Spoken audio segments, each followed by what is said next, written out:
The room was filled with the sound of children's laughter, the rustle of balloons against the ceiling, and the sweet smell of frosting melting under the soft light. It should have been an ordinary birthday party, but it wasn't. Not here. Not today. Sophia sat in her wheelchair at the center of the living room, her pink dress slightly oversized on her frail frame, her bald head shining under the chandelier. She looked so small among the streamers and the cheerful noise of her classmates. Yet her eyes, wide and deep, carried a seriousness far older than her 6 years. Richard, her father, stood near the doorway watching.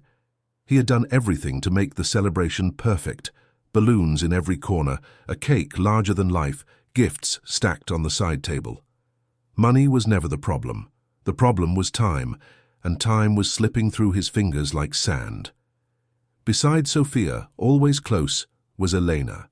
She wasn't family by blood, not in any legal sense, but she had been there from the moment Sophia opened her eyes as a baby. She had bathed her, sung her lullabies, sat through her nightmares, and wiped her tears. To Sophia, Elena wasn't just the housemaid or the caretaker. She was mom number 2. And in that moment, while children squealed with joy and parents clapped politely, Sophia turned her head, fixed her gaze on Elena, and asked with a voice that sliced through the noise, "Am I going to live, Mum?" It wasn't said lightly, nor was it whispered in confusion. It was asked with a clarity that silenced the room. The music faded into the background, the chatter stopped mid-sentence, even the laughter of the children hung in the air like a note waiting to resolve. Richard felt his chest tighten. His first instinct was to step forward, to say something, anything, but he couldn't. His throat closed, his eyes burned. He pressed a hand to his face, ashamed that he couldn't even offer words of comfort to his only child. He turned away from the room, hiding in the doorway as his tears came raw and unrestrained. Eleanor froze. For years she had answered every question Sophia ever asked, about fairy tales, about school, about the photo of her real mother who had died giving birth to her. But this question was different.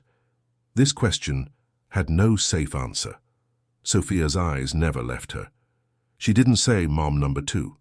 She didn't use a nickname, she said Mom. And Elena knew that the weight of her response would shape this child's heart forever. Her lips trembled. She wanted to say yes, to promise a miracle, to assure Sophia that everything would be all right. But Eleanor also knew she couldn't lie, not to her, not after all they had been through. So she took Sophia's fragile hand in her own, squeezed it gently, and whispered, "You are so strong. I'm here with you." The silence stretched. Some of the parents shifted uncomfortably. A nurse in the back lowered her head. A boy at the table stopped chewing his piece of cake, sensing the gravity of what had just happened. Then slowly the party resumed. Children went back to their games. The adults forced smiles. The music returned to the speakers. But nothing was the same. The air carried the weight of the unspoken truth. A 6-year-old girl was asking if she would live long enough to see another birthday. Richard leaned against the wall outside the room, his shoulders shaking. He thought about all the moments he would never have with his daughter, the first day of school, her graduation, walking her down the aisle one day. He thought about his late wife, whose photo still sat in the living room, smiling with the round belly that once carried Sophia. He thought about how no matter how much money he spent, he could not change the one fact that echoed in his mind. Sophia was dying. Inside, Eleanor remained by the girl's side. She fed her small bites of cake, wiped a smear of frosting from her cheek, adjusted her in the wheelchair when she grew tired. To the children and their parents, it looked like a gesture of duty. But for Eleanor, every move was an act of love, an unspoken vow carved deep into her soul. Sophia leaned her head against Elena's arm. "Don't leave me," she murmured, her voice barely audible over the music. "I never will," Elena replied, though she felt the sting of tears she didn't want Sophia to see. Richard returned later, his face pale and eyes red. He tried to smile for the guests, tried to pretend the party was still what it was supposed to be, a celebration of life. But deep inside he knew that the question his daughter had asked had broken something. The illusion that they could hide the truth from her was gone. She knew. Somehow, she knew. As the candles burned lower and the children went home, the house fell back into its usual quiet. Balloons deflated in the corners, paper cups and plates littered the tables, and the giant cake sat half-eaten in the kitchen. The party was over, but the question lingered. In her small bed that night, Sophia looked at Elena and whispered one more time, "Will you stay with me until the end?" Elena sat on the edge of the bed, smoothing the blanket over the little girl. She bent down, pressed her forehead gently against Sophia's, and said softly, "As long as you need me, I'll be here." Sophia closed her eyes, comforted for now. But Eleanor stayed awake long after, staring at the ceiling, her mind racing. She knew she couldn't give Sophia the promise she wanted, not yet. But somewhere inside, a fire had been lit. A promise had been born in silence, and it would drive Elena to do the unthinkable. The following morning, the mansion was quiet again. The echoes of the birthday party had disappeared, leaving only the faint smell of frosting in the kitchen and a few balloons still clinging stubbornly to the ceiling. In the early light, the house looked magnificent from the outside. Stone walls rising like a fortress, manicured gardens stretching toward the iron gates, and windows gleaming with the reflection of the city skyline. But inside, it was a different world altogether. For all its gold and grandeur, the mansion felt empty. It was a palace without laughter, a castle without warmth. Richard walked down the long marble hallway with his shoes clicking against the floor, each sound bouncing off the walls. His wealth was unmatched, business ventures across continents, a reputation that made people whisper his name with awe. Yet here in his own home, he felt like nothing more than a prisoner of silence. Sophia's room was on the second floor, filled with toys and dolls, but many of them sat untouched. They had been bought in an attempt to make her smile, but even at her age she knew the truth. Things could not fix what was happening inside her body. Instead, she clung to the few objects that carried meaning. A stuffed rabbit Elena had given her on her 3rd birthday, a blanket with worn edges that smelled faintly of lavender. Elena entered the room quietly, carrying a tray with breakfast. She tried to keep her steps light, but Sophia stirred anyway, opening her tired eyes. "I didn't sleep much," the little girl said softly. "You don't need to explain," Eleanor replied, setting the tray beside the bed. She adjusted the pillow behind Sophia's back and helped her sit up.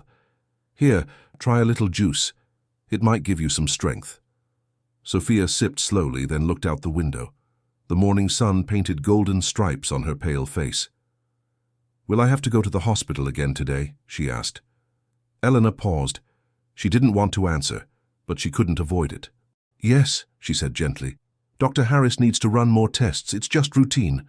Sophia nodded, though her small fingers tightened around the glass. Downstairs, Richard was already waiting in the living room, pacing restlessly. His suit was impeccable, his watch gleaming, his hair combed with precision. To anyone else, he looked like a man in control. But his eyes betrayed him. Dark circles, a permanent weight, the look of someone who had spent the night awake. When Elena carried Sophia downstairs, Richard forced a smile. "Good morning, sweetheart," he said, his voice warmer than he felt inside. Sophia looked at him, her face calm, her tone matter-of-fact. "Are you coming to the hospital today, Dad?" He hesitated. Meetings, contracts, decisions waited for him, all demanding his attention. But in that instant, none of it seemed to matter. "Yes," he answered, surprising even himself. "I'll be there." The hospital was their second home now. The staff greeted Sophia with familiarity, and the halls no longer frightened her. But for Richard, every visit was another reminder of his helplessness. He could control markets, he could sway governments. But here, under the fluorescent lights and the steady beeping of machines, he was just a father with no power at all. Dr. Harris met them in his office, his expression somber.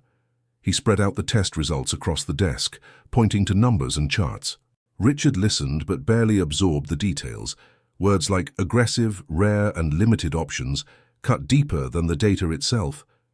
Sophia sat quietly in her wheelchair, her small hands folded in her lap. When Harris paused, she lifted her chin and asked, "Will this medicine make me better?" The doctor glanced at Richard, then back at her. "It will help, Sophia," he said carefully, choosing his words like fragile glass. Richard clenched his jaw. He wanted certainty. He wanted someone to say, "Yes, she will live," but no one ever did. On the drive back home, the silence was suffocating. Eleanor sat beside Sophia in the back seat, holding her hand. Richard drove with both hands tight on the wheel, his knuckles white. Finally, Sophia spoke, breaking the silence. "Dad, if the medicine doesn't work, what happens then?" Richard's eyes flickered in the rearview mirror. He tried to smile but failed. His voice cracked as he answered, "Don't think about that, my love. Just focus on today." Eleanor could feel the unspoken words in the car. Richard couldn't say it. He couldn't tell his daughter that every treatment so far had failed, that the doctors had given her less than a year, that even with all his wealth, he was powerless. Back at the mansion, life resumed its hollow rhythm. Nurses came and went, monitoring Sophia, administering her medication. Richard buried himself in calls, trying to distract his mind with numbers and deals. And Elena, always there, filled the spaces no one else could. Reading stories aloud, singing softly at night, listening when Sophia asked the questions everyone else avoided. One evening, as rain tapped gently against the windows, Sophia turned to Elena. "Why do you always stay with me?" she asked. Elena smiled faintly, though her heart ached. "Because you're not alone," she said. Sophia's voice trembled. "Sometimes I feel like Mom is watching me. The one from the picture." Elena's throat tightened. She reached out and smoothed Sophia's blanket. "I think she is," she replied softly. In the doorway, Richard listened without entering. He watched as Elena leaned close, as Sophia rested her small head against her shoulder. A pang of jealousy mixed with gratitude struck him. His daughter had called another woman Mom, and yet, in his heart, he knew she wasn't wrong. That night, Richard sat alone in his study. He poured himself a glass of whiskey, stared at the fire and whispered into the empty room, "What am I supposed to do?" No one answered. The walls held his words, echoing them back. Upstairs, Eleanor stayed awake by Sophia's bed. She could hear the girl's shallow breathing, could feel the weight of her hand in hers. And as the thunder rolled outside, Eleanor thought back to her own childhood, the loss she had endured, the pain she had sworn never to let another child face alone. The mansion might have been made of gold, but its hearts were grey, weighed down by grief and fear. And yet, in that silence, a bond was being tested, stretched and strengthened, because no amount of wealth could ease the suffering, only love could. The days that followed blurred together. The mansion became a revolving door of nurses, doctors, and medical deliveries. Each new treatment was introduced with cautious optimism, and each failed in silence. Slowly, the hope that once filled the halls began to vanish, leaving behind only the sound of machines and whispered conversations. Eleanor spent most of her time at Sophia's bedside. She sang to her, brushed her fragile head with the gentlest touch, and pretended that the world beyond the walls of the mansion still existed. But at night, when Sophia finally drifted to sleep, Eleanor's mind wandered back to memories she rarely allowed herself to face. She remembered the narrow apartment where she grew up. She remembered her younger sister, Maria, who had fallen ill when they were children. Maria had been only 10 when the sickness spread through her body. Their parents had done everything they could, but they didn't have the money, the influence, or the access to doctors. Maria had died in the middle of a rainy night, her hand cold in Eleanor's grasp. Eleanor had been just 13. That night carved itself into her bones. She had promised herself, promised Maria, that she would never again let a child suffer alone. And now, sitting beside Sophia, she felt the weight of that silent vow pressing down on her chest. Richard tried to keep himself busy, but his empire no longer gave him comfort. He signed documents without reading them, nodded through meetings he couldn't remember, and dismissed advisors who told him he looked tired. The truth was, he wasn't sleeping at all. At night he stood outside Sophia's room, listening to her weak coughs, to Elena's gentle whispers, to the lullabies that filled the silence. One evening, after another round of discouraging results, Richard called Dr. Harris into his study. "Tell me the truth," Richard said flatly. The doctor hesitated. "We're doing everything possible." Richard's jaw tightened. "That's not what I asked. How long does she have?" Dr. Harris sighed, removing his glasses. "Months, maybe less." "The cancer is too aggressive." Richard sank into his chair, his hand over his mouth. He had expected the answer, but hearing it out loud broke something inside him. Elena overheard part of the conversation from the hallway. When Dr. Harris left, she stepped quietly into the study. Richard was staring at the fire again, his face pale. He didn't notice her at first. "She heard you," Elena said softly. Richard looked up, startled. "What do you mean?" "Sophia," Elena answered. "She knows more than we think. She feels it. That's why she asks those questions." Richard rubbed his temples. "I can't stand it. She's 6 years old, Elena. 6. She should be playing in the park, not fighting for her life." Elena walked closer, her voice steady despite the tremor in her chest. "You're not alone in this. She's not alone in this." For a moment, Richard met her eyes. He saw the same exhaustion, the same grief, but also a strength he didn't recognize in himself. Later that night, Elena sat by Sophia's bed again. The little girl stirred, opening her eyes. "You're still here," Sophia whispered. "Of course I am," Elena replied, brushing a strand of her own hair back nervously. Sophia blinked slowly. If I don't make it, will you still remember me?" Elena's throat tightened, but she forced herself to answer. "You're unforgettable," she said. "You've changed my life, Sophia. You've made it brighter." The child smiled faintly, then reached out her thin hand. "Promise you won't let me go alone." Elena clasped the small hand in hers, pressing it to her chest. "I promise," she whispered.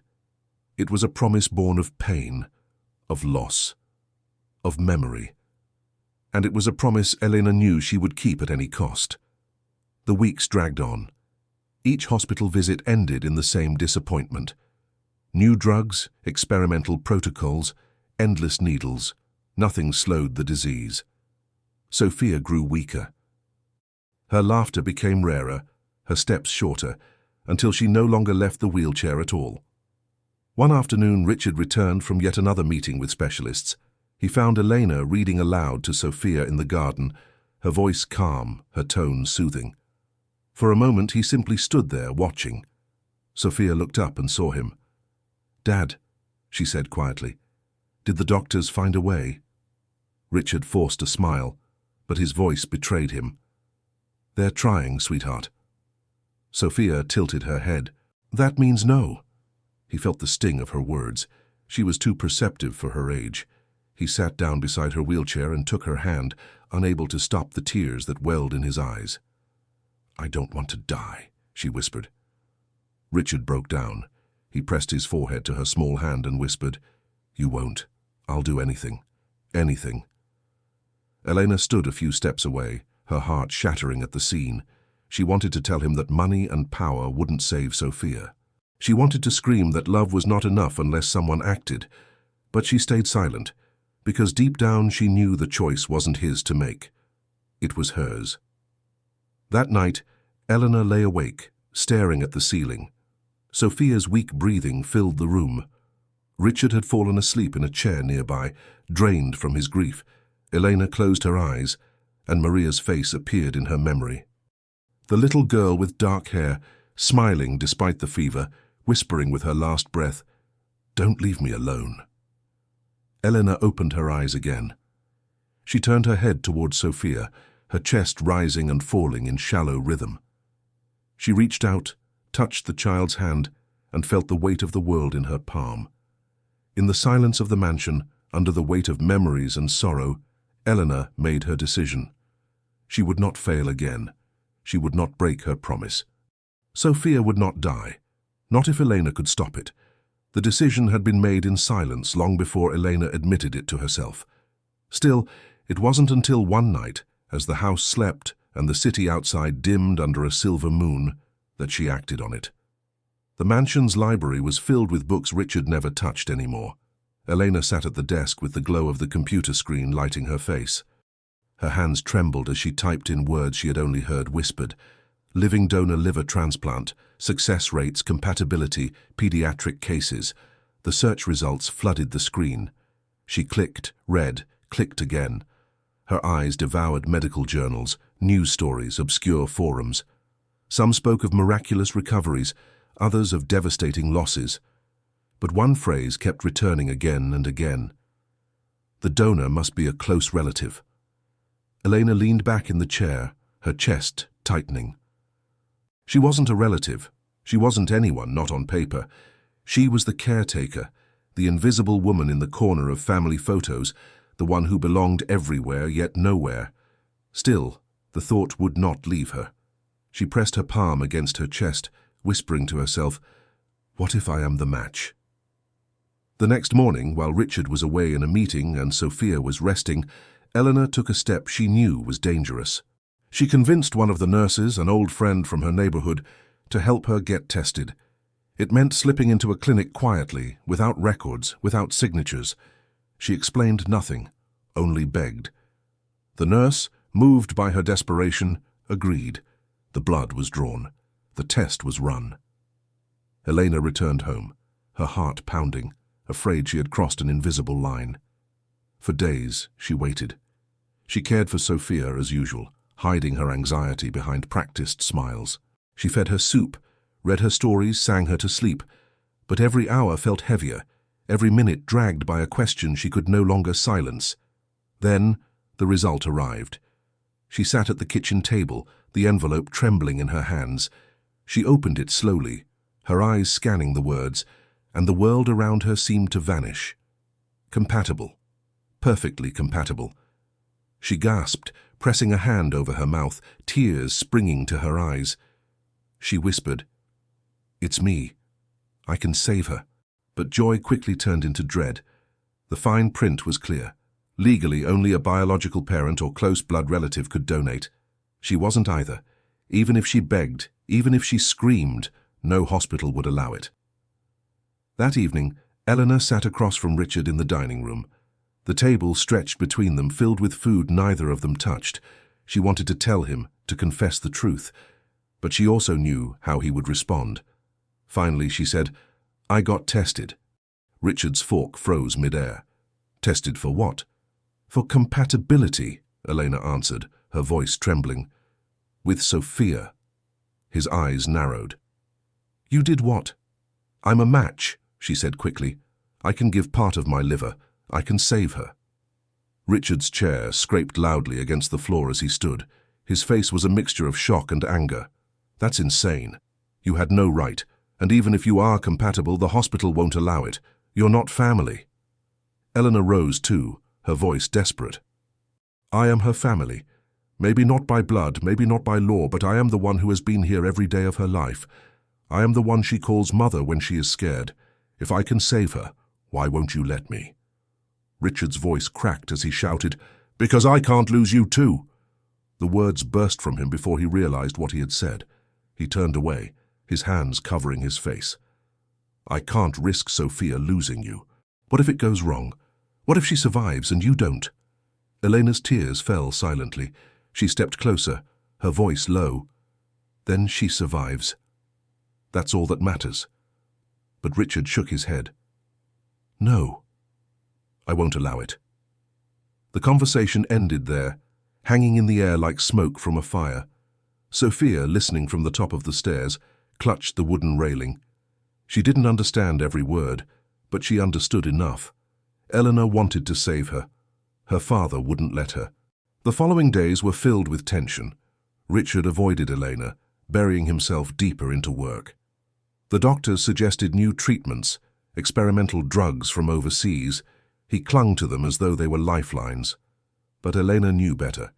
She had read the numbers, the grim statistics. None of it would be enough. One night, unable to contain her resolve, Elena packed a small bag. She tucked inside the test results a photo of Sophia and the letter she had begun to write in secret. A letter meant for the girl she loved like her own daughter. As she zipped the bag, Sophia's weak voice came from the bed. "Where are you going?" Eleanor froze. She turned slowly, forcing a smile. "Just to the hospital, to ask some questions." Sophia studied her face carefully. "You're lying." Elena sat on the edge of the bed, brushing her hand over Sophia's small fingers. "I'm trying to help you," she whispered. Sophia blinked, her eyes shimmering. "I don't want to lose you, Mom." The word hit Elena's chest like an arrow. She kissed the child's forehead and whispered, "You won't, not if I can help it." When Sophia drifted back to sleep, Elena stood and looked out the window. The city lights stretched endlessly in the distance, cold and indifferent. She knew the system would never bend for her, but her decision was made. She would go beyond the rules. She would find someone willing to listen, even if it meant leaving everything behind. The letter lay unfinished on the desk. The first line read, "If you wake up and I am not here, know that I said yes." Richard had left on a sudden business trip overseas, a desperate attempt to meet with specialists who promised miracles that Elena knew would never come. The mansion felt colder without him, its marble walls echoing with silence, broken only by Sophia's labored breathing. It was in that silence that Elena moved. She had spent nights planning, contacting a clinic abroad through hushed video calls made on borrowed devices, whispering into the darkness while Sophia slept. The man on the other side, Dr. Morales, listened with a solemn face. He had once lost a daughter to liver disease, and he carried that grief in every word. When Elena told him she was a match, his response was quiet but firm. "If you're healthy enough and willing, I will take you, no matter what the rules say." Her throat tightened as she asked, "Even if I'm not her blood?" He answered without hesitation, "Blood doesn't make a mother. I've seen that truth with my own eyes." That night she closed the laptop, pressing her forehead against her folded hands. The decision was no longer a whisper in her heart. It was a vow. 2 days later, Eleanor packed the essentials, 2 small suitcases, medical documents, and Sophia's favorite stuffed rabbit. She rehearsed every detail, the driver, the false hospital appointment, the nurse who had agreed to help her disappear quietly. Every step had to be perfect. Morning came like any other. Sophia sat in her wheelchair by the window, sunlight spilling over her pale face. She looked weaker than ever, but when Elena brushed her hair back, the girl whispered, "Are we going somewhere today?" Elena forced her voice steady. "Yes, darling. Somewhere special. Somewhere that can help you." Sophia studied her, then nodded slowly. "As long as you're with me." Those words steeled Elena's resolve. She could not turn back now. By noon, she told the household staff she was taking Sophia for a private consultation. No one questioned her. After all, she had been the child's shadow for years, always managing her appointments. The car waited outside, arranged by the nurse who risked her job to help. Eleanor lifted Sophia gently into the seat, buckling her in as the girl leaned against her shoulder. The ride through São Paulo was tense. Eleanor's fingers gripped Sophia's hand tightly as skyscrapers blurred past. She knew Richard would discover their absence soon, perhaps in hours, perhaps sooner. The thought gnawed at her, but she pressed it down. Sophia, her voice faint, asked, "Will it hurt, whatever they do to me?" Elena kissed the top of her head. "Only a little, but I'll be right there. I promise." At the airport, arrangements had been made to avoid suspicion. The tickets were under false names, the documents discreetly handled. Eleanor had never broken a law in her life, but here she was, stepping across boundaries drawn by men who had never heard Sophia's laughter. The plane lifted into the sky. Sophia slept against Elena's chest, her small breaths shallow but steady. Elena stared out at the clouds, her thoughts heavy. She knew Richard would be furious, that he would call it betrayal. But what else was left? He had money, he had power, yet neither had saved his daughter.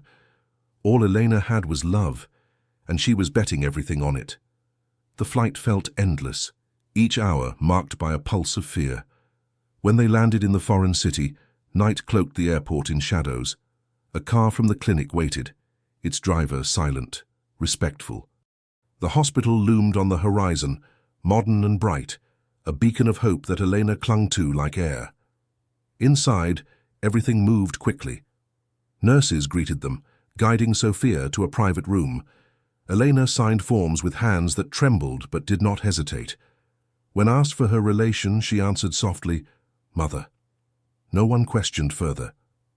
That night, as Sophia slept under clean white sheets, Elena sat by the bedside, her suitcase unopened. She slid an envelope beneath Sophia's pillow. The letter inside was brief, her handwriting shaky but clear. "If I don't wake up, remember that I said yes. I did it because I love you." She stared at the envelope for a long time before whispering to herself, "This is the only way." The next morning came too quickly. Elena was prepped for surgery, doctors checking her vitals, explaining risks she already knew. She nodded through it all, her mind fixed on Sophia's face. Sophia, half awake, reached for her hand as they wheeled her toward the operating room. "Mum," she murmured, her voice weak but certain, "you'll come back, right?" Elena bent down, her lips close to the girl's ear. "I will try, my love. But no matter what happens, you will live." The doors closed behind her. The operating theater was bright, sterile, almost holy in its intensity. Dr. Morales stood at the head of the team, his voice calm, his hands steady. He looked at Elena one last time and said, "You are brave. Let's save her." The anesthesia claimed her, pulling her into darkness. Back in Brazil, thousands of miles away, Richard's phone rang in the middle of a meeting. He almost ignored it until he saw the foreign number. He answered sharply, "Who is this?" A calm voice replied, "This is St. Helena Medical Center. Your daughter is currently in surgery. A liver transplant." Richard's blood froze. "What surgery? What donor?" The voice hesitated, then added, "A woman named Elena. She's already in the operating room." The phone slipped from his hand, clattering on the table. He stood abruptly, his chair toppling behind him. For a moment he could not breathe. Then, with sudden clarity, he barked to his assistant, "Book me the fastest flight, now." Hours later, he landed, his heart pounding as he rushed through customs, barely hearing the words spoken to him. The hospital doors opened before him and he demanded, "Where are they?" A nurse guided him to the intensive care unit. 2 rooms, side by side. In one, Sophia lay small and fragile but alive, her monitors beeping in steady rhythm. In the other, Elena lay pale and motionless, her body drained but her heartbeat strong. Richard stood between the 2 rooms, his chest heaving, his mind unable to reconcile what he saw. He pressed his hand against the glass, whispering to no one, "She did it. She actually did it." The hours crawled. Doctors moved in and out, their updates cautious but hopeful. The surgery had been a success, they said. Both patients were stable, but the next days would be critical. Richard finally stepped into Elena's room. He sat beside her, his hands trembling as he reached for hers. "Why?" he whispered, his voice breaking. "Why would you risk everything? You were all Sophia had left, and you gave her even more." Elena, unconscious, could not answer, but her presence, her sacrifice, filled the room with a truth Richard could not deny. He remained there until dawn, caught between guilt and awe, fear and gratitude.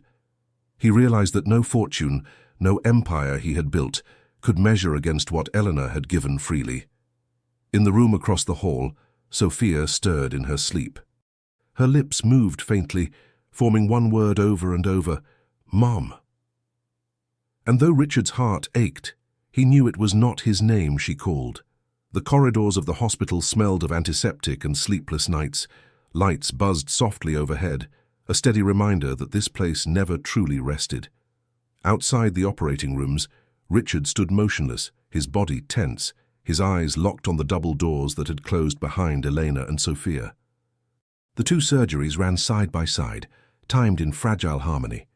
On one side of the wall, Elena lay under the sterile brightness of the surgical lamps, her chest rising and falling with the rhythm of the ventilator. On the other side, Sophia, even smaller on the long metal table, was surrounded by wires, tubes, and steady hands working against time itself. Dr. Morales moved between the rooms with precise urgency, coordinating his teams like a conductor of a somber symphony.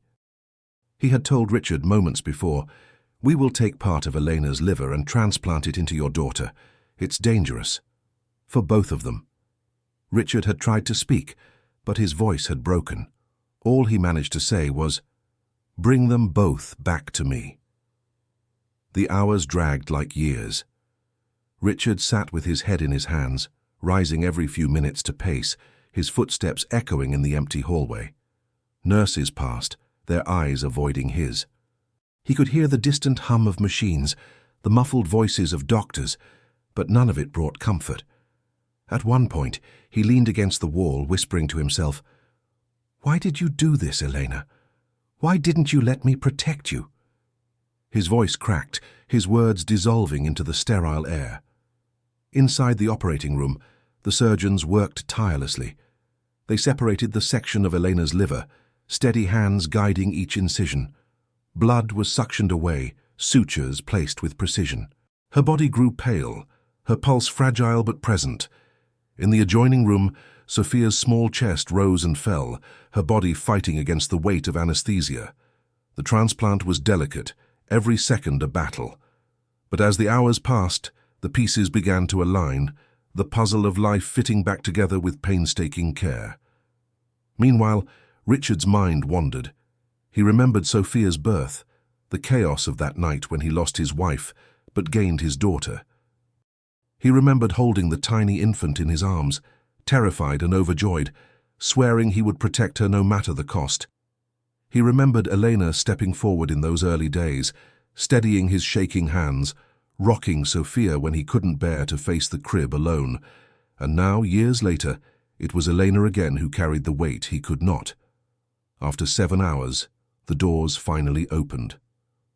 Dr. Morales emerged, his surgical cap damp with sweat, his eyes heavy but calm. Richard rushed forward, his voice hoarse. "Tell me." The doctor met his gaze and said firmly, "Both are alive. The transplant was successful." Richard nearly collapsed with relief. He grabbed the man's arm, whispering, "Thank you." But Morales added carefully, "The next days are critical. Elena lost a lot of blood. Sophia's body needs to accept the graft.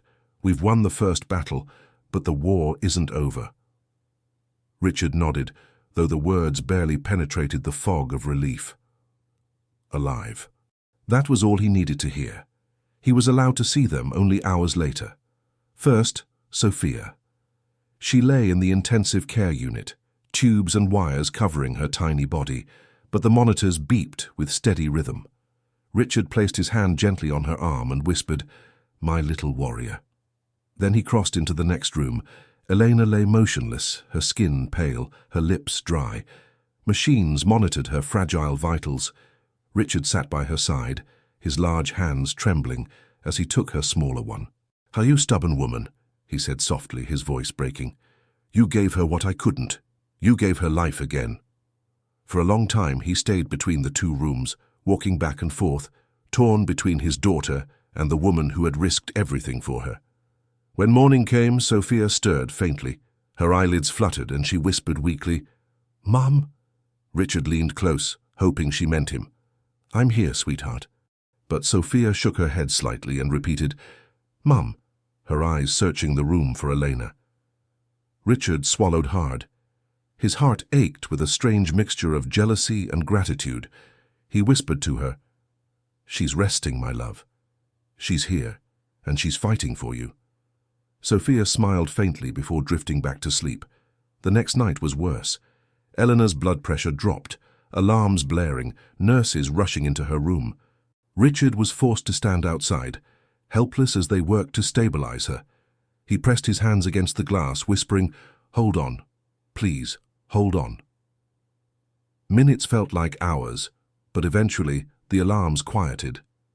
The nurse emerged, her face strained but relieved. "She's stable again," she said. Richard nodded, his throat too tight to speak. He turned and looked through the window at Elena, pale, fragile, but alive. He whispered to himself, "I owe you everything. We both do." Days passed. each one a fragile victory. Sophia's vitals grew stronger, the graft taking hold, her tiny body beginning to accept the gift. Eleanor, though weak, showed small signs of resilience, a twitch of her fingers, a steadier heartbeat. Richard divided his time between them, refusing to leave the hospital. He dozed in chairs, woke at every sound, lived in the space between fear and hope. On the 5th day, he sat at Elena's bedside, holding her hand as usual. For hours he spoke to her, unsure if she could hear. "You should have let me carry this burden," he said softly. "But you didn't. You gave everything, because that's who you are. And now, because of you, Sophia has a chance. I don't know how to thank you. I don't know how to forgive myself for stopping you at first." He paused, pressing his forehead against her hand. "Just come back to us, please." At that moment, Eleanor's fingers twitched in his grasp. His head shot up, eyes wide. Her eyelids fluttered just for an instant, before falling closed again. It wasn't much, but to Richard it was enough. It was proof that she was still fighting. Outside, the night deepened, the hospital lights glowing against the darkness. Two hearts had shared one battle, each giving life to the other. And though the path ahead was uncertain, one truth had already been written. Love had succeeded where power and wealth had failed. The hospital's intensive care unit was a world suspended between life and death, where every beep of a monitor felt like a verdict. For days, Richard lived in that world, moving from one bed to the other, dividing his hours between Sophia and Elena. Sophia's progress was slow but visible. Her skin regained a touch of color, her breathing grew steadier, and her eyes opened for longer periods of time. Each day she asked for Elena, and each day Richard gave the same answer. "She's resting, my love. She gave you part of herself. She needs time." Sophia would smile faintly at that, whispering, "She always gives me everything." On the other side of the hallway, Eleanor's recovery was far more uncertain. There were nights when her pulse weakened, when alarms shattered the silence, when doctors rushed in and Richard found himself praying to a God he had long since abandoned. He would whisper at the glass, "Don't take her. Please, not after everything she's done." One morning, as the sun rose pale through the blinds, a nurse called Richard into Sophia's room. The girl was awake, her eyes clearer than they had been in weeks. She reached out a frail hand. "Dad," she said softly, "I feel different, stronger." Richard sat beside her, tears threatening his eyes. "That's because of Eleanor. She gave you life again." Sophia's gaze softened. "Can I see her?"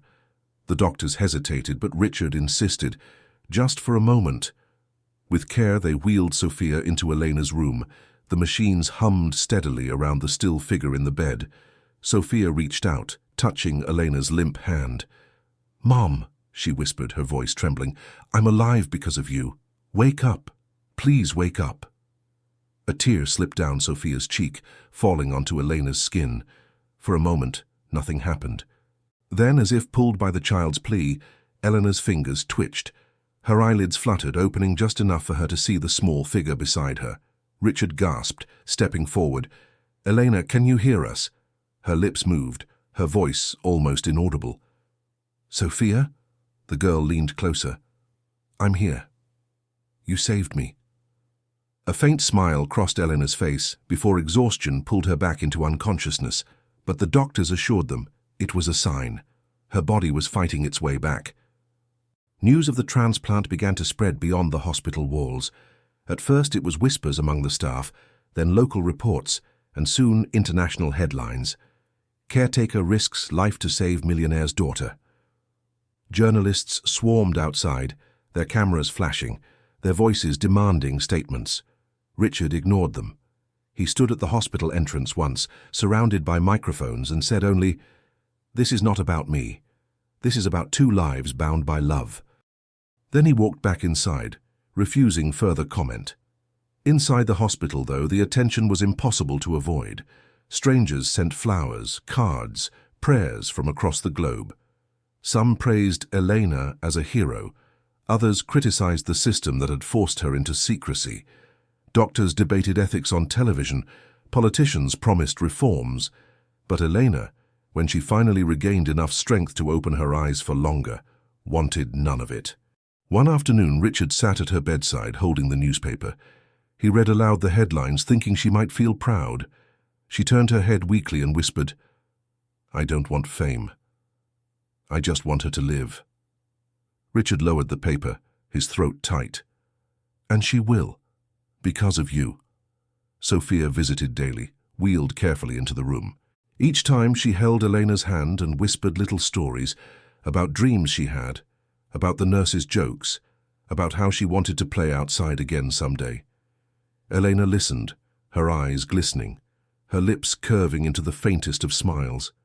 One evening, as Richard sat quietly by, Sophia looked at Eleanor and said, "When I grow up, I want to be like you."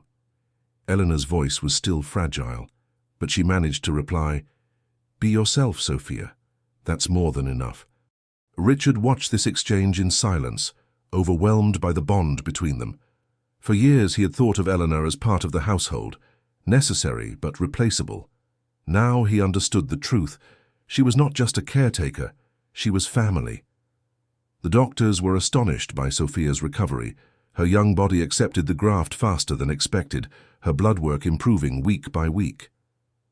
"It's remarkable," Dr. Morales admitted one morning.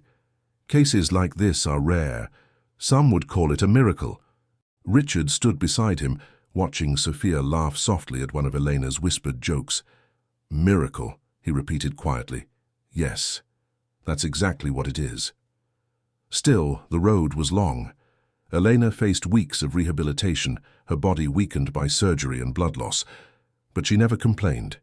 Each step of progress she measured not by her own healing, but by the sight of Sophia growing stronger. One night, after Sophia had been wheeled back to her room, Richard lingered with Eleanor. The monitors cast a soft glow on her face. He leaned forward, speaking softly. "I tried to stop you," he said. "I thought I was protecting you, but you protected her, even from me. I don't know how to live with that." Eleanor's voice was faint but firm. "Live by remembering why we did this. Not for rules, not for pride. For her." Richard swallowed hard, his eyes wet. "You've changed everything I thought I knew." She looked at him, her gaze steady despite her weakness. "Then don't waste the change." The next morning, Sophia awoke brighter than ever. She asked for her stuffed rabbit, the one Elena had given her years ago. Holding it close, she whispered, "Mom number 2, I'm alive." Elena smiled, her hand brushing Sophia's cheek. "No, my love, you're more than alive. You're ready to live." Outside, the world kept buzzing with headlines and debates. Inside, in those quiet hospital rooms, a family was being rewritten, not by law or blood, but by sacrifice and unyielding love. A year passed before the mansion in São Paulo saw another birthday celebration. This time, the air felt different. Balloons once again floated across the ceilings, children's laughter filled the rooms, and the smell of frosting lingered in the air. But unlike the year before, there was no silence heavy with fear, no unspoken question hanging in the air. Sophia, now 7, stood tall in her pink dress. Her hair had begun to grow back, short and uneven, but she wore it proudly, as though each strand was proof of survival. She ran across the room with her stuffed rabbit in hand, her laughter echoing like music. Elena stood near the cake, her body still thinner than it once was, her movements slower, but her eyes shining with life. She had healed, scarred but strong, carrying within her the quiet pride of someone who had stared at death and chosen sacrifice instead. Richard watched from a distance, his arms crossed, his lips curved into a rare smile. For the first time in years, he allowed himself to exhale. He watched his daughter chase her friends and felt something he had thought was lost forever. Peace. When it came time to blow out the candles, Sophia insisted Eleanor stand beside her. Richard joined them, and for a moment the three of them formed a picture that no wealth or planning could ever have arranged. The room quieted. Sophia closed her eyes, took a deep breath, and blew out the candles. Everyone clapped and cheered, but Richard's eyes were fixed on his daughter, alive and radiant, and on Elena, who had made that moment possible. Later that evening, after the guests had left and the house had settled, Sophia sat curled up on the couch between Richard and Elena. She looked at the framed letter on the wall, the one Elena had once hidden under her pillow before the surgery. Richard had insisted on framing it, preserving it as a testament to the choice that had saved his daughter's life. Sophia pointed at it and asked softly, "Did you really write that for me?" Elena nodded. "Yes. I wanted you to know that if I didn't wake up, you were still loved, that I said yes no matter the cost." Sophia leaned her head against Elena's shoulder. "I'm glad you woke up." "Because I still need you." Richard reached over, placing his hand gently on Sophia's. "We both do." The words hung there for a moment, quiet and sincere. Years slipped by. Sophia grew stronger, her laughter filling not only the mansion, but the lives of everyone around her. She studied hard, driven by a determination that surprised even her teachers. At 14, she announced to Richard and Eleanor one evening at the dinner table, "I want to be a doctor when I grow up." Richard raised an eyebrow. "A doctor?" Sophia nodded firmly. "Yes, I want to help children like me, and I want to work with adoptions. I want to give other kids what I had, love, even if it doesn't come from blood." Eleanor felt her chest swell with emotion. She reached out and took Sophia's hand, whispering, "You'll be extraordinary." Richard's eyes softened. For once, he didn't see the weight of expectation in his daughter's declaration. He saw freedom. He saw hope. As Sophia grew, so too did the bond between the three of them. Richard learned to let go of control, to allow space for the love that had carried them all through darkness.